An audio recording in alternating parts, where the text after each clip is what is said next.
दफन 48। दरवाजे के बाहर हल्की सी सरसराहट हुई। दोनों तेजी से पलटे। दरवाजे के पास एक छात्र खड़ा था जो घबराया हुआ लग रहा था। अनिकेत ने उसे देखते हुए कहा, तुम कौन हो? छात्र धीरे से अंदर आया और हिचकिचाते हुए बोला, सर, मेरा नाम सौरभ है, मैं प्रोफेसर साहिल की टीम में था।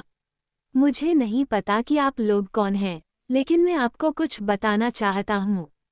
प्रोफेसर साहिल 3 दिन पहले अचानक यूनिवर्सिटी से चले गए। वे बहुत परेशान लग रहे थे। उन्होंने कहा था कि माझीपुरवा में कुछ सही नहीं है। जॉन और अनिकेत ने एक दूसरे की ओर देखा। तुम्हें कैसे पता कि वे परेशान थे? जॉन ने पूछा। सौरभ ने थोड़ा रुककर कहा, क्योंकि उन्होंने कहा था कि अगर मैं 48 घंटे में वापस न आया तो प्रोफेसर अनिकेत को संदेश दे देना कि वह खुद वहां आकर देखे। अनिकेत के कान खड़े हो गए। उन्होंने मेरा नाम लिया था। हाँ सर, और तभी से वे गायब हैं। मैंने आपको खोजने की कोशिश की, लेकिन मुझे कोई जानकारी नहीं मिली। अब जॉन और अनिकेत पूरी तरह सतर्क हो गए थे। साहिल ने खुद अनिकेत को संदेश देने की बात कही थी और अब वह लापता था। इसका मतलब था कि कुछ बड़ा छिपा था। अनिकेत ने गहरी सांस लेते हुए जॉन की ओर देखा और कहा, हमें अब और वक्त नहीं गंवाना चाहिए। यूनिवर्सिटी से जितनी जानकारी मिलनी थी मिल गई। अब हमें तुरंत माझीपुरवा जाना होगा। जॉन ने सहमति में सिर हिलाया और सौरभ से कहा, अगर तुम्हें कुछ और पता चले तो हमें तुरंत खबर देना। सौरभ ने सिर हिलाया और दोनों तुरंत यूनिवर्सिटी से बाहर निकल गए। यूनिवर्सिटी के शांत और रहस्यमयी माहौल में अनिकेत और जॉन अब पूरी तरह से सतर्क थे। सौरभ से जानकारी लेने के बाद वे प्रोफेसर साहिल के ऑफिस में और गहराई से छानबीन करने लगे। जॉन ने अलमारी के दरवाजे को खोला तो उसमें कई फाइलें और किताबें बेतरतीब ढंग से रखी हुई थीं। अनिकेत ने उसकी नज़र एक मोटी पुरानी डायरी पर पड़ी जिस पर धूल की हल्की परत जमी थी। यह क्या है? अनिकेत ने डायरी उठाकर कहा। जॉन उसकी ओर देखता है और हल्की मुस्कान के साथ कहता है, शायद प्रोफेसर साहिल के निजी नोट्स होंगे, देखते हैं इसमें क्या है। अनिकेत ने डायरी का पहला पन्ना खोला। उसमें बेहद अस्पष्ट लिखावट में कुछ लिखा था, काशी सिर्फ एक शहर नहीं है, यह एक ऊर्जा है, और यह ऊर्जा कभी खत्म नहीं होती, बस परिवर्तित होती है। अनिकेत और जॉन एक दूसरे की ओर देखते हैं, फिर उन्होंने आगे पढ़ना शुरू किया। डायरी में दर्ज थी कुछ अनसुनी बातें। माझीपुरवा में खुदाई के दौरान हमें कुछ अवशेष मिले थे। कुछ पुरानी ईंटों पर अजीब लिपियां उकेरी हुई थीं। हमने इन लिपियों को पढ़ने की कोशिश की, लेकिन ये किसी भी ज्ञात भाषा से मेल नहीं खाती थी। मुझे यकीन है कि यह हिरेन काशी से जुड़ी है, लेकिन इससे पहले कि मैं इसे पूरा समझ पाता, कुछ अजीब घटनाएं होने लगीं। प्रोफेसर हामिद को लगता है कि इस जगह को छेड़ना खतरनाक हो सकता है, लेकिन मैं मानता हूं कि यह हमारे लिए एक नई शुरुआत हो सकती है। मैंने इससे संबंधित कुछ दस्तावेज तैयार किए हैं। ये पढ़ते दोनों एक दूसरे की ओर देखते हैं। अनिकेत आगे कहता है, जॉन, यहाँ हमें और अच्छे से सर्च करना होगा, जरूर कुछ मिलेगा।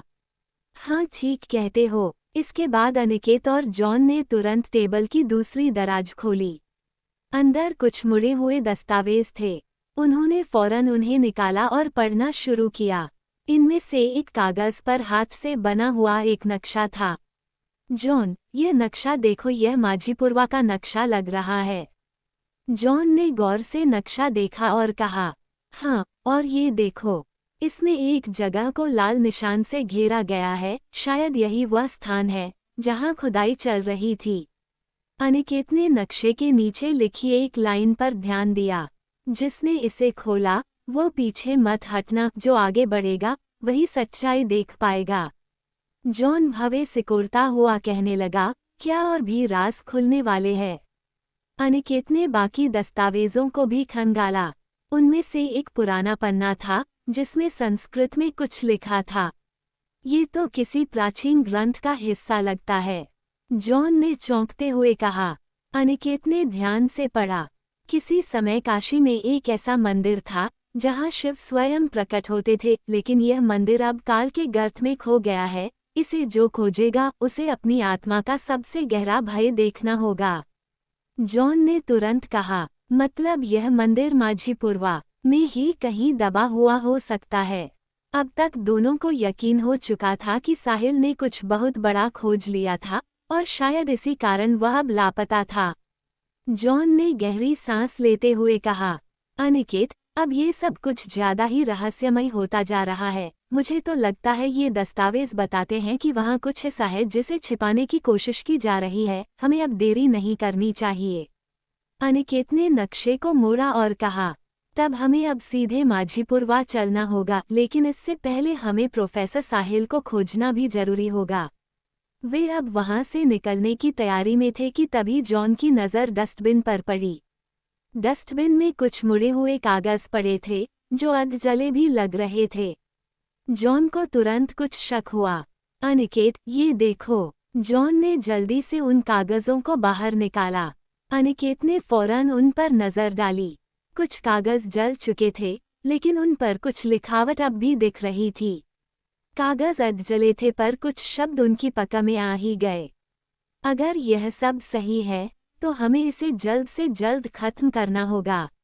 ये जगह श्रापित है, लेकिन मुझे लगता है कि हमें इसे रोकना होगा, इससे पहले कि बहुत देर हो जाए।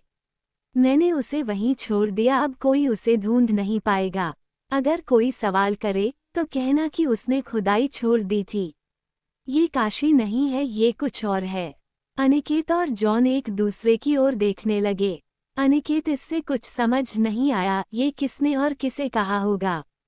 क्या साहिल ने? जॉन जहां इन सब चीजों से उलझ रहा था, वही अनिकेत कुछ सोचने लगा। जॉन आगे कहता है, और ये उसे वहीं छोड़ दिया का क्या मतलब है? क्या वे साहिल के बारे में बात कर रहे हैं? जॉन ने तुरंत कागज का दूसरा टुकड़ा उठाया। अगर वे इस जगह को खोल देंगे तो सब कुछ सामने आ जाएगा। 369 को रोकना होगा इससे पहले कि वह खुद जाग जाए। तीसरा कागज पूरी तरह जला हुआ था, लेकिन उसके कोने पर एक स्केच बना हुआ था।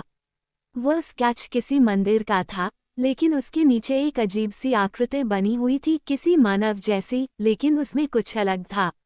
यह मंदिर कहीं हमने इसे पहले देखा है, जॉन ने संदेहपूर्वक कहा। अनिकेत ने ध्यान से स्केच को देखा और फिर धीरे से बुदबुदाया, ये वही मंदिर हो सकता है जो हमने उस प्लेट पर देखा था। अब ये पूरी तरह से साफ हो चुका था कि साहिल और हामिद इस रहस्य को जानते थे। लेकिन अब सबसे बड़ा सवाल था, साहिल अब कहाँ है? अनिकेत ने कागजों को समेटा और कहा, इन सब कागजों को यही छोड़ दो। क्यों अनिकेत? ये कोई क्लू हो सकता है और तुमने पढ़ा नहीं? 369। ये सब वही तो नहीं जिसे हमने समझा कि दिग्विजय के साथ ही खत्म हो गया। हाँ, इसलिए तो कह रहा हूँ, हमें जो जानना था जान लिया, अब इसे कैसे यूज करना है ये हम तय कर लेंगे। पर अगर इन सब चीज़ों को हमने यहाँ से लिया तो ये भी हो सकता है कि कोई ये हमें भटकाने के लिए रखा हो, फिर ये एविडेंस की तरह भी हो सकते हैं। जॉन ने हामी भरी। हाँ, तुम सही कह रहे हो, मैं सबकी फोटो ले लेता हूँ। अब हमें माझीपुरवा के लिए निकलना चाहिए। यूनिवर्सिटी के खाली और शांत कमरे में अनिकेत और जॉन दस्तावेजों को खंगाल रहे थे। उनके हाथ पहले ही साहिल की डायरी और कुछ महत्वपूर्ण कागजात लग चुके थे, लेकिन अभी भी कई सवाल थे जिनके जवाब नहीं मिले थे। जुड़े रहिए, क्योंकि अब कहानी अपने सबसे रहस्यमय मोड़ की ओर बढ़ रही है। कहानी आगे जारी रहेगी। कहानी पसंद आने पर लाइक करें, सब्सक्राइब करें और अपने मित्रों से साझा करना न भूलें। धन्यवाद।